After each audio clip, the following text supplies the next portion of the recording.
नहीं रहे CDS general Bipin Rawat, helicopter हादसे में निधन। पत्नी मधुलिका समेत 11 और लोगों की भी गई जान। सीडीएस जनरल बिपिन रावत के निधन पर पीएम मोदी और रक्षा मंत्री समेत दिग्गजों ने जताया शोक। पीएम ने कहा, असाधारण योद्धा। राष्ट्रपति ने बताया अपूरणीय क्षति। किसान आंदोलन पर सरकार के ड्राफ्ट पर बनी सहमति। आंदोलन खत्म करने का फैसला फिलहाल नहीं। प्रस्ताव पर आज फिर किसान मोर्चा करेगा अहम बैठक। एचपीएससी भर्ती घोटाले को लेकर राज्यपाल से मिले कांग्रेस नेता भूपेंद्र हुड्डा की अगुवाई में सौंपा गया ज्ञापन। मामले की सिटिंग जज से जांच कराने की मांग। जींद में बहस के दौरान कोर्ट की छत से महिला को फेंका नीचे। महिला की हालत गंभीर, अस्पताल में चल रहा है इलाज। पुलिस ने 12 लोगों पर दर्ज किया केस।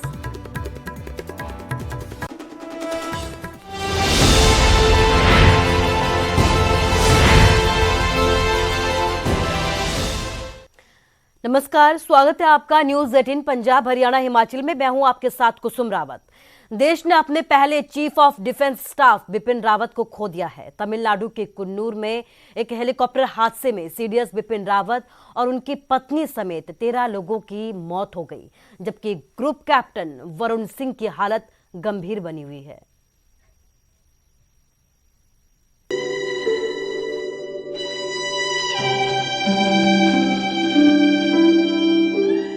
तमिलनाडु के कुन्नूर में हेलीकॉप्टर हादसे में देश ने chief of defence staff Bipin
Rawat, उनकी पत्नी और 11 अन्य सशस्त्र बलों के जवानों के आकस्मिक निधन से गहरा दुख हुआ।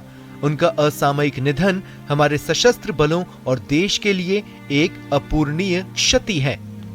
कांग्रेस नेता राहुल गांधी ने लिखा कि मैं जनरल बिपिन रावत और उनकी पत्नी के परिवार के प्रति संवेदना व्यक्त करता हूं। यह एक अभूतपूर्व त्रासदी है और इस कठिन समय में हमारी संवेदनाएं उनके परिवार के साथ हैं। अपनी जान गंवाने वाले अन्य सभी लोगों के प्रति भी हार्दिक संवेदना। इस दुख की घड़ी में भारत एक साथ खड़ा है। सीडीएस बिपिन रावत देश के पहले चीफ ऑफ डिफेंस स्टाफ रहे। 1 जनवरी 2020 को सीडीएस अधिकारी बने। इससे पहले वो 1 जनवरी 2017 को थल सेना प्रमुख बने। 1 सितंबर 2016 को सेना के उप प्रमुख बने। उन्होंने 37 साल तक सेना के लिए काम किया और वे परम विशिष्ट सेवा पदक और अति विशिष्ट सेवा पदक से सम्मानित हुए। सेना का Mi-17 V5 हेलीकॉप्टर हादसे का शिकार हुआ। हेलीकॉप्टर में 9 यात्री समेत 14 लोग सवार थे। सीडीएस बिपिन रावत और उनकी पत्नी मधुलिका रावत सवार थे। ब्रिगेडियर LS लिद्दर और लेफ्टिनेंट कर्नल हरजिंदर सिंह सवार थे। नायक गुरुसेवक सिंह और नायक जितेंद्र सिंह सवार थे। लांस नायक विवेक कुमार और लांस नायक बी साई तेजा सवार थे। PSO हवलदार सतपाल और क्रू मेंबर सवार थे। हेलीकॉप्टर सुलूर एयरबेस से वेलिंगटन जा रहा था। CDS बिपिन रावत एक कार्यक्रम के लिए वेलिंगटन जा रहे थे। वायुसेना ने हेलीकॉप्टर हादसे के जांच के आदेश दिए हैं। Bureau report, news 18 network.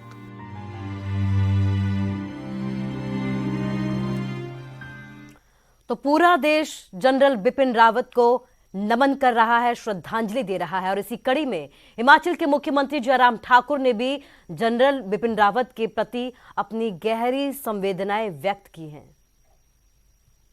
सब स्तब्ध हैं इस सारी घटना से और कल्पना से परे की बात है। ये घटना सबको विचलित करने वाली है और विचलित करने के साथ साथ में पूरे राष्ट्र का एक बहुत बड़ा नुकसान उस दृष्टि से मैं कह सकता हूं कि हुआ है। और खबर किसान आंदोलन से जुड़ी हुई है। किसान आंदोलन को लेकर सबसे बड़ी खबर सामने आ रही है। किसानों की सरकार के साथ सहमति बन गई है, सरकार के ड्राफ्ट पर सहमति बन गई है। ये बयान सामने आया है गुरनाम सिंह चढ़ूनी का। आंदोलन खत्म करने का फैसला फिलहाल नहीं लिया गया है। सरकार के ड्राफ्ट पर आज एक बार फिर से किसान संगठनों की बैठक होगी। आज दोपहर 12 बजे संयुक्त किसान मोर्चा की बैठक होगी और इस बैठक में फैसला लिया जाएगा कि आखिर कब जो आंदोलन है वो खत्म किया जाना है। तो बड़ी खबर आपको दिखा रहे हैं, किसान आंदोलन से जुड़ी हुई ये बड़ी खबर है। किसानों की सरकार के साथ सहमति बन गई है, सरकार के ड्राफ्ट पर सहमति बन गई है। सरकार की तरफ से कई मांगे किसानों की मान ली गई है, जिसके बाद सहमति बनती हुई नजर आई है। आंदोलन खत्म करने का फैसला फिलहाल नहीं हो पाया है, ये कहना है गुरनाम सिंह चढ़ूनी का। सरकार के ड्राफ्ट पर आज एक बार फिर बैठक होगी। आपको बता दें कि पिछले दिनों से लगातार किसान संगठनों की बैठक जारी है और आज एक बार फिर से दोपहर 12 बजे संयुक्त किसान मोर्चा की एक अहम बैठक होने जा रही है। हमने SKM की तरफ से सभी ने, हरियाणा ने, पंजाब ने या जो भी साथी बीच में थे, सभी ने मिलके उस पर सहमति जता दी है कि जहां तक सरकार पहुंची है वहां तक हमारी सहमति है। एक बार इस आंदोलन को स्थगित जो है वो मांगों पर सहमति है और जैसा वो लिख के आएगा उसके बाद कल की जो है वो फिर मीटिंग रखी गई है। अभी स्थगित करने का निर्णय नहीं है, वो कल की मीटिंग में लिया जाएगा। कल तक वो ड्राफ्ट जो है, कल 12 बजे मीटिंग है। जैसे ड्राफ्ट सरकार पे आएगा, सरकार का आएगा, वैसे हमारी दोबारा से फिर मीटिंग करेंगे और मीटिंग करने के बाद फिर हम किसी नतीजे पे पहुंचेंगे। तो किसान आंदोलन खत्म होने को है, लेकिन सियासत लगातार जारी है। इस बीच हरियाणा के गृह मंत्री अनिल विज ने राहुल गांधी को बड़ी नसीहत दी है। राहुल जो है राजनीति ना करे, किसानों की केंद्र से बातचीत जारी है, किसी तीसरे को बीच में पड़ने की जरूरत नहीं है, ये कहना है हरियाणा के गृह मंत्री अनिल विज का। अपनी मांगों को लेकर लगातार किसान आंदोलन पर अड़े हुए हैं और किसान आंदोलन अब समाप्ति की कगार पर है, समाप्त होने जा रहा है, ये कह रहे हैं हरियाणा के गृह मंत्री अनिल विज का। और इसी बीच उन्होंने राहुल गांधी को कड़ी नसीहत दी है, बड़ी नसीहत दी है। किसानों की केंद्र से लगातार बातचीत जारी है, ऐसे में कोई तीसरा बीच में ना पड़े। राहुल गांधी ने मृतक किसानों की सूची जो है वो सदन में दी है और उनके लिए मुआवजे की मांग भी जो है वो क्या करेंगे। किसानों की और सरकार की सीधी आपस में बातचीत हो रही है, किसी तीसरे को बीच में दखल देने की आवश्यकता नहीं है। राहुल गांधी तो वहीं HPSC में भर्तियों में गड़बड़ी के मामले में राज्यपाल से कांग्रेस नेता भूपेंद्र सिंह हुड्डा ने मुलाकात की है और यहां पर ज्ञापन भी उन्होंने सौंपा है। सिटिंग जज से इस पूरे मामले की जांच कराने की मांग भूपेंद्र हुड्डा की तरफ से उठाई गई है। राज्यपाल ने इस पूरे मामले पर कार्रवाई का भरोसा दिया है। विधानसभा में भी ये मुद्दा अहम तौर पर उठाया जाएगा।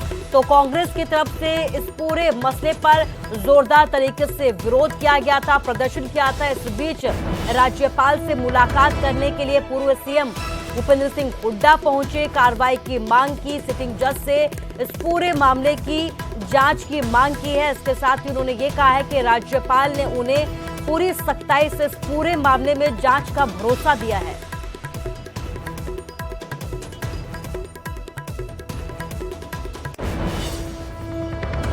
जी का है, हमने ज्ञापन दिया है उनको। जो जॉब स्कैम चल रहा है जिसका हमने बार बार उठाया है, उसकी इंक्वायरी हमने जुडिशियल इंक्वायरी हाई कोर्ट के जज के उसमें मांगी है, उसकी अध्यक्षता में, उसके द्वारा में, उसकी अध्यक्षता में। दूसरा जो HPSC है, क्योंकि कॉन्स्टिट्यूशनल बॉडी है, इसको हटाने का कॉन्स्टिट्यूशनल प्रोसीजर शुरू करने की हमने दरखास्त की है और राज्यपाल जी ने बड़ा उस पर संज्ञान ली है और हमारे को विश्वास दिलाया है कि वो जो उचित कार्रवाई करेंगे। मैंने ये जो काम रोको प्रस्ताव इसलिए जो है हफ्ता पहले जो है ये डाला था, क्योंकि मुझे मालूम है कि जब तक हमने तय करा इस बात का कि जब तक ये दोनों HSSC और HPSC दोनों को बर्खास्त नहीं करा जाएगा, पूरी तरह से सिरे से जो है इसको खत्म नहीं करा जाएगा, तब तक ये जो है ये पूरा माफिया जो इतने जड़ों तक जा चुका है उसको आप खत्म नहीं कर सकते हैं। और असली जो मछलियां हैं, असली जो क्रोकोडाइल्स हैं, जो मगरमच्छ हैं, उनको हम पकड़ नहीं सकते। और अब खबर गुरुग्राम से है। गुरुग्राम में खुले में नमाज पढ़ने का विवाद लगातार बढ़ता जा रहा है। कांग्रेस इस मुद्दे को हरियाणा विधानसभा में उठाने की तैयारी में भी है। कांग्रेस विधायक दल के उपनेता आफ्ताब अहमद ने इस पूरे मामले में राज्यपाल से मुलाकात की। उन्होंने ये बताया कि खुले में नमाज पढ़ने का मामला अभी सुलझा नहीं है। कुछ ग्रुप के जो लोग हैं उन्होंने प्रशासन के साथ मिलकर समझौता किया है, लेकिन मामले का पूरा समाधान अभी फिलहाल नहीं हुआ है। कुछ शरारती तत्व खराब माहौल कर रहे हैं और सरकार कोई कदम नहीं उठा रही है। आपने हाल ही में राज्यपाल से भी मुलाकात की थी, गुरुग्राम वाले नमाज में पढ़ने जाने के इश्यूज को लेकर, उसका समाधान हो गया, इसको कैसे देखते हैं आप? मैं जब समाधान हो जाएगा तो हम उस इशू को, ये तो जो दिक्कत है जब आएगी उसमें है, अभी उसमें विवाद है, उसमें समाधान की जो है, वो ये कह रहे हैं कि भाई जो उसके कुछ पैसे देने पड़ेंगे। कुछ पक्ष जो है वो कर रहे हैं, अलग अलग उनका वो है, अभी नहीं मानते कि हमें उसका समाधान हुआ।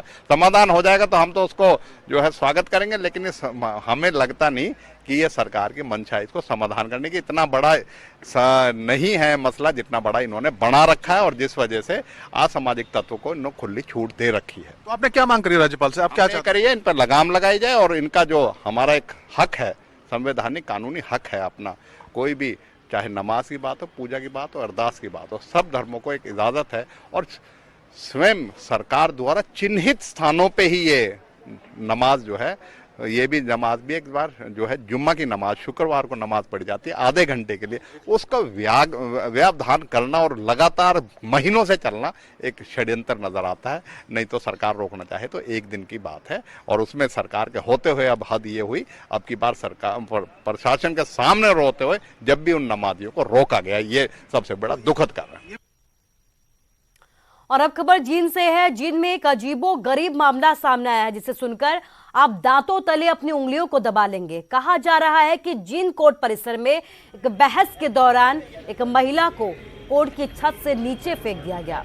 इससे महिला गंभीर रूप से घायल हो गई, उसका अस्पताल में इलाज चल रहा है। वहीं पुलिस ने मामला दर्ज कर जांच शुरू कर दी है। इसके साथ ही सभी 12 आरोपियों पर हत्या का प्रयास और मारपीट के तहत आने वाली धाराएं लगाई गई है।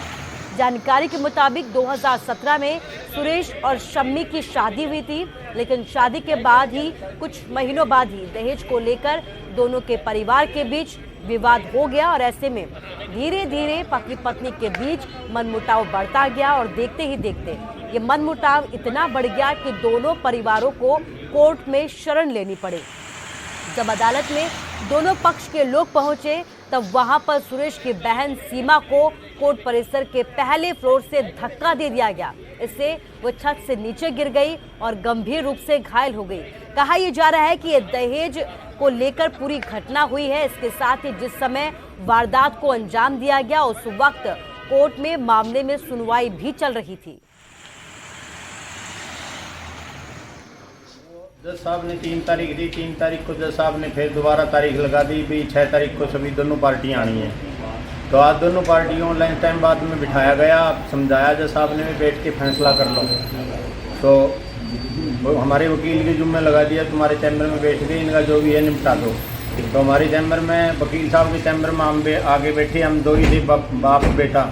हमारी बिटिया और मेरी मिसेज नीचे गाड़ी में चले गए, यानी कि अपनी जज साहब से कोर्ट से निकल गए।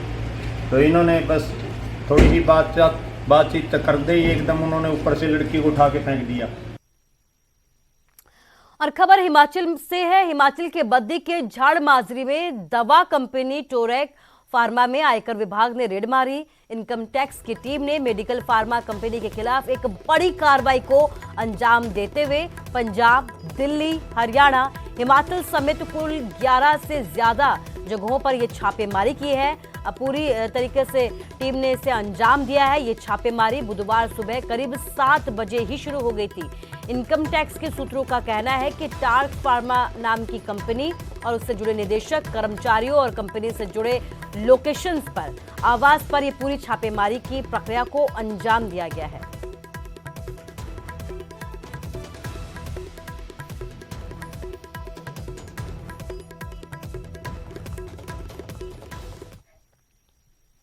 और यहां रुकेंगे एक छोटे से ब्रेक के लिए।